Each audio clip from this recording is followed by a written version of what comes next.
Let's talk about the Gold Cup. To be honest, I debated with myself whether or not to make this video, or to just keep my channel completely focused on MLS. But I figured since they have their international break going on, why not? So how important is the Gold Cup to Gregg Berhalter and the US men's national team? Okay, first, maybe I should just ask, how important is the Gold Cup in general? How big of a deal is it? Well, it used to be a big deal, at least bigger than today, that is, because the winner of the CONCACAF Gold Cup used to qualify for the Confederations Cup. You know, that tournament the year before the World Cup, kind of like the appetizer to the big one? And actually, that was only half the time it qualified for the Confederations Cup, because the Gold Cup runs on a 2-year cycle instead of the traditional 4-year cycle of most international tournaments. So only the first Gold Cup, after the last World Cup, actually meant anything, and for this reason, the second Gold Cup was seen as the less important edition, and a lot of top players, mostly from Mexico and the United States, would usually sit this one out. But now, the Confederations Cup is canceled, which I think is a terrible move by FIFA, because I actually really enjoyed the Confederations Cups. Now the Gold Cup is just a standalone tournament. So, is it still important?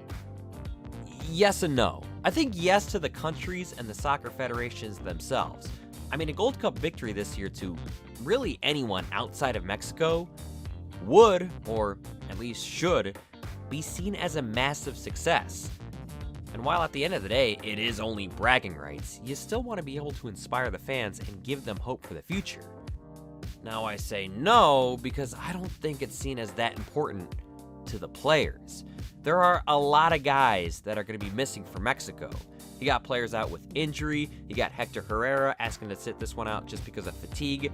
Chicharito skipping out because he's a new father. Congrats, Chicharito. And you got Carlos Vela just straight up declining the offer. And it's not just Mexico either. You've also got other stars like Keylor Navas, the keeper from Costa Rica. He's sitting this one out. And recently, Tyler Adams has elected to go back to Germany because of a groin strain. Now, I wish I could pretend that this tournament was on the same level as UEFA Euros, but it's not. And if it was, I guarantee you these guys would not be missing this competition. I think one of the side effects from the Gold Cup no longer qualifying you for the Confederations Cup is that more and more star players are going to choose to sit this tournament out, which is a total bummer, and it's definitely going to be an issue that CONCACAF has to address. Now, because of this, and because this already isn't the most popular tournament, if I had to guess, I would say that CONCACAF is eventually gonna ditch the every other year format, and the Gold Cup will eventually go to every 4 years. So important for the country itself, but maybe not important for a lot of the players. So how about for the United States and for Gregg Berhalter? Is the Gold Cup important for them? 1,000%. In fact, I would argue this is the most significant Gold Cup they've ever been in, and I don't think I'm exaggerating with that. It's not because they have to win. Honestly, I don't think they will win. But where they're at right now, they have to at least compete and win back some fans and bring back some pride with U.S. soccer, because right now, it's basically at an all-time low on the men's side. The women, yeah, they're doing their part. But now it's time for the men to step up. And it's a really weird time for the men's team. I mean, all the fans kind of have this sky is falling mentality, and, you know, while I can appreciate the calm demeanor by Berhalter, even I gotta say, it's getting to a point where I wish we would see a little more fire on the sidelines, because something has to change. The talent level, quite frankly, it's just not there. And it's extremely frustrating and extremely discouraging because we had all these amazing moments in the 2010 and 2014 World Cup, and now we don't have those amazing moments anymore. And yet, I don't think we should be surprised by the U.S. underperforming. I mean, the United States has been trending downward for a while now. Obviously, we all remember the epic failure in the Hex for World Cup qualifying, but remember when we almost didn't even make the Hex? Yeah, before we lost to Trinidad on the last match day, we tied them in round 3, and then lost to Guatemala the very next match. After 3 of the 6 matches in round 3, the US was in 3rd place in their group. Now, they turned it around for that round, but it's not like it just fell apart suddenly in the Hex. No, it's pretty much been spiraling downward since the US's 4th place finish in Copa America. Now, the younger generation looks loaded, and I'm super excited for them, but the generation right above them, it's kind of missing. I mean, there's just not a lot of guys in that 24 to 28-year-old age group, and I think that's where the last 2 missed Olympic cycles come in. I still think the US has a really bright future, but we're kind of stuck in limbo. Do we go all in on the young guys right away and, well, sacrifice some of the form, or do we hold on to the old guard for a little bit longer? I can see US soccer consciously trying to move in a different direction with the national team. But if we don't get the coach right, then that young generation that has so much potential could all be wasted.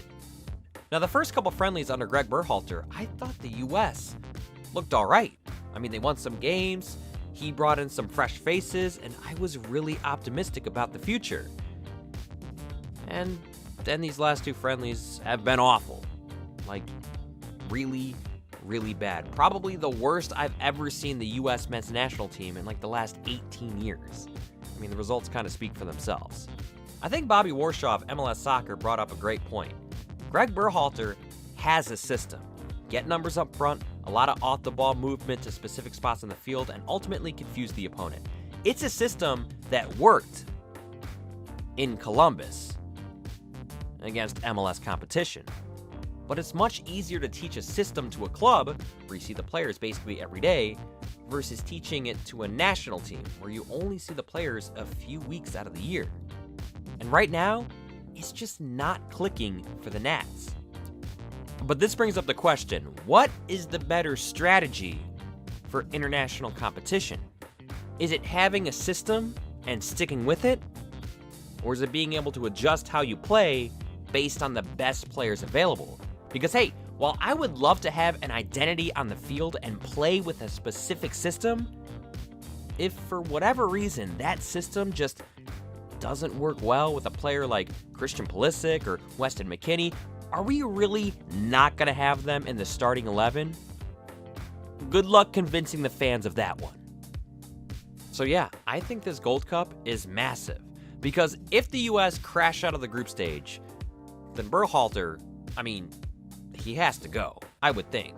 Like even me, someone who defends MLS way too much, and someone who wants to see MLS guys do well, even I can't defend that. And the US, who probably hold on to coaches too long as it is, I don't even think they would be able to hold on after this. Like, there is enough time before World Cup qualifying really starts to implement a new coach. If they lose in the quarters, it probably doesn't matter how good they look in the group stages. I mean, they could go 3-0, win every game by multiple goals, but if they lose in the quarters, people are going to be pissed. And rightfully so. But I do think that will be enough for Berhalter to keep his job, even if his seat is going to start to get real warm. If they lose in the semis, same deal. People are going to be pissed, but, well, not as many. However, given the side of the bracket that the US will be on, and given the fact that they won't have to face Mexico or Canada, who looked great in their first match against Martinique, or Costa Rica in the quarters of semis, they can only face them in the final. The fact is that the hardest opponent that the US will have to face in the Gold Cup until the final will be either Honduras or Jamaica. Those are games that everyone expects the US to win. The expectation will be, and should be, to make the final.